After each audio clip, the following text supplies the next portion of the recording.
The concept of false pleasures revolves around pleasures derived from deceptive beliefs, or pleasure, which is less significant when compared to greater, more authentic joys. According to Lacan, philosophers' mission is not to discern the authenticity of pleasure as they fall into the realm of subjectivity instead.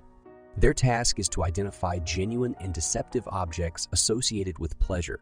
False pleasure is separate from the sensation of pleasure itself, as its authenticity is defined by the source of pleasure. For instance, suppose an individual finds joy in what they believe is a fulfilling relationship, oblivious to their partner's infidelity. The derived pleasure is founded on a deceiving belief, hence dubbed false pleasure. Philosophers like Plato and Augustine intensively explored this concept. Plato postulated that true and pure pleasure is exclusive to wisdom, with all other pleasures being mere illusions. Augustine, on the other hand, saw false pleasure as bodily, focused and deeply ingrained in the dramatic and flamboyant entertainment of his era.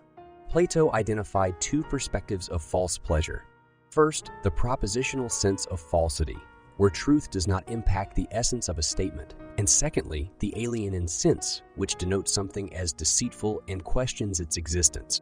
A similar view is echoed in Buddhism and asceticism, where sensual pleasures are deemed deceptive and unstable.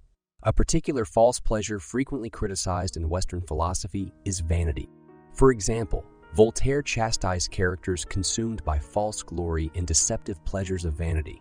However, it's crucial to distinguish between vain and false pleasures.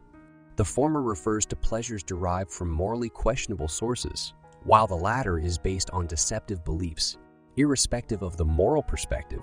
For instance, a person enjoying the suffering of their adversary exemplifies vain pleasure. The notion of true and false pleasure is also mirrored in perspectives on sexuality. The perception of sexual intercourse as a genuine pleasure contrasts earlier views that considered it a less authentic form of pleasure.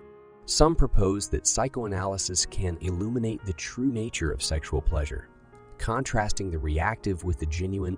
Slavoj Žižek has introduced a novel perspective to the 21st century discourse, asserting that in our postmodern era defined by what Žižek describes as the relentless demand to derive enjoyment, which saturates our conversation, the pursuit of joy has ironically transformed into more of an obligation than an actual delight. According to Žižek, only the field of psychoanalysis grants you the liberty to refrain from enjoyment.